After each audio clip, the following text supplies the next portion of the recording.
What's going on, Port fans? Welcome back to another video on the channel, and today we're going to be reviewing Port Adelaide versus St Kilda this last Friday night for Anzac round. Port Adelaide getting the job done by 10 points in a very scrappy, gutty, gritty, whatever else word will kind of describe that kind of performance. Definitely wasn't one you'd definitely be looking back and watching the replay over and over, but 4 points is 4 points with a few injuries to come out of it as well. So not all positive, but you still get the win in 5-2 against a St Kilda outfit who, well, they were good, but they weren't great, and we're probably expected to win a little bit more. So let's get into it and talk about the game. First and foremost, my heart goes out to Sam Powell-Pepper. Doing his ACL, it is a very difficult task, very difficult mentally and physically, obviously, to come back from an ACL, and it's going to be a grueling few months ahead for him, and I wish him all the best in recovery. It is such an unfortunate thing to happen to him in such a simple contest, and you know, I feel like this is a massive loss for us this year, considering what he brings to the table, his pressure, his attitude, aggression at the contest. He's, you know, a barometer, and I wish him all the best in recovery, and hopefully he comes back quicker than expected. But yeah, it is such a shame, and you know, you combine that with the injury to Rosie, who's got a low-grade hamstring, and Aliir getting an unfortunate concussion thanks to a Jack Higgins stupid tackle.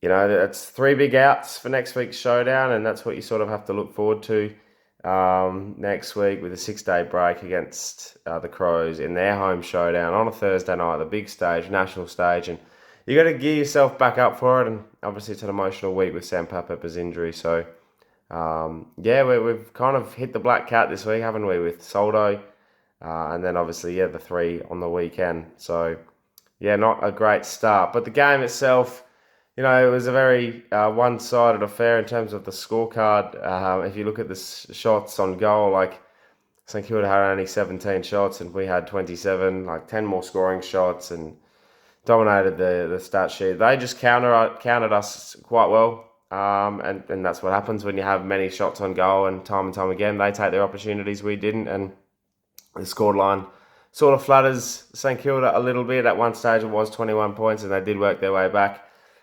It is a gutsy win, because when you're 3 down on the bench, obviously Aliir with the sub early on, and then the other 2 as well, you know, you have to work with 2 on the bench, and then players are sore and players in different positions, and you know, you're sitting there and you're thinking, I don't know how else to get through it. You're short on rotations. It's a big night, and you're trying to hold on, really. And we did really well, I think, in that aspect, and that's something that we've come to terms with. That is, if it is a close game and it's in our favour, we seem to hold on really well. So credit where due is there for Port Adelaide, led by a midfield that was kind of dominant. I think Sweet was definitely a surprise in terms of his hit-out work, but the chemistry there between his tap work and the midfield was definitely a little off, and that's what caused a few clearances out of the middle for St Kilda. And you know, I think at the end of the day, when you're losing someone like Rosie in the middle, you got to adjust. And Willem Drew, who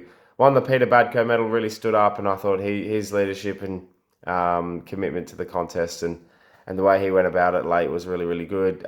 Same goes for Ollie Wines. Obviously would have had more midfield time now that Rosie's out. And he was able to stand up. And I think him kicking that goal was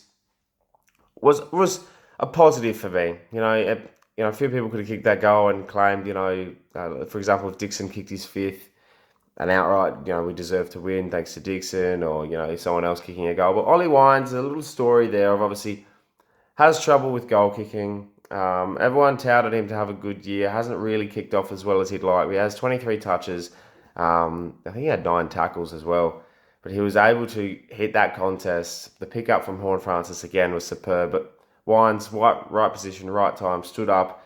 Doesn't have that leadership tag. Finishes the game, clutch moment. And you know, that's for me. That was a standout point in that win, was our grittiness to get over the line, but it was who was getting us over the line, and Wines was one of them, as I said, Drew.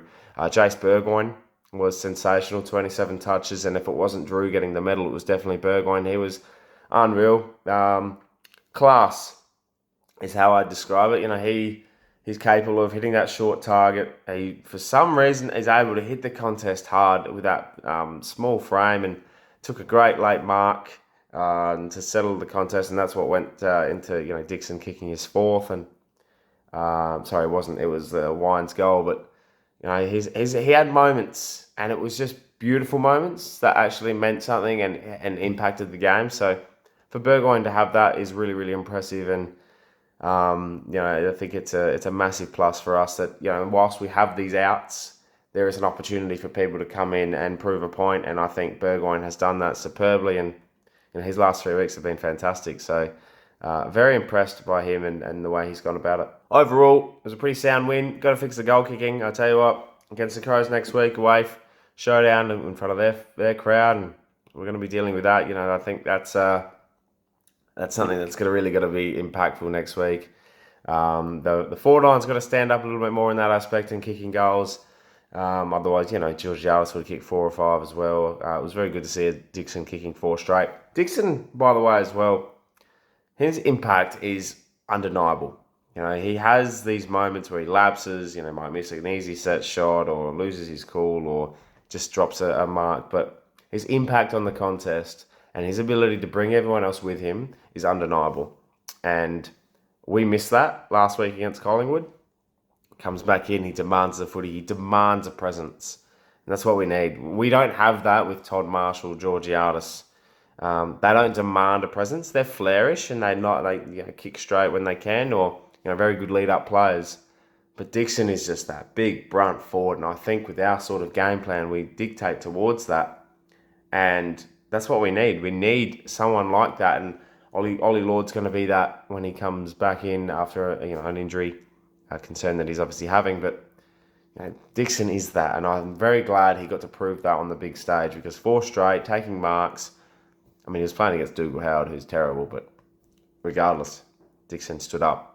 And I like that. I like that about this game. That's what I'm taking away from it. Besides the the shitty scoreline and the way we played and the injuries, I'm taking away the fact that we were able to stand up in a moment, that we were backs against the wall and we did it. So positives there, but we've got to take it up a level now. The Crows next week, as I said, the Cats the week after that. They're 2 crucial games that if you lose both, you're 5-4 and you're sitting in that mid-pack again. Like, you don't want to be there. You want to be, if we can come out of this 6-3, we have a softer run after that, and that really cements ourselves up going forward into the bye. So these are the 2 crucial games, and I'm glad we got to tick off St Kilda, and now we get into these 2. Let me know your thoughts in the comments below, Port fans, about the game. And obviously Anzac Round's been a pretty special one. I'm sad to miss it. I had a wedding, and I've also been terribly sick. So to get this review out was a bit of a stretch, but we've got there, and I'm just glad we're 5-2, and we've got a base. So hopefully we can build on that. But thank you very much for watching. Subscribe to the channel if you're new for plenty more Port Adelaide and AFL content to come your way. My name's Anthony, and as always, Campe.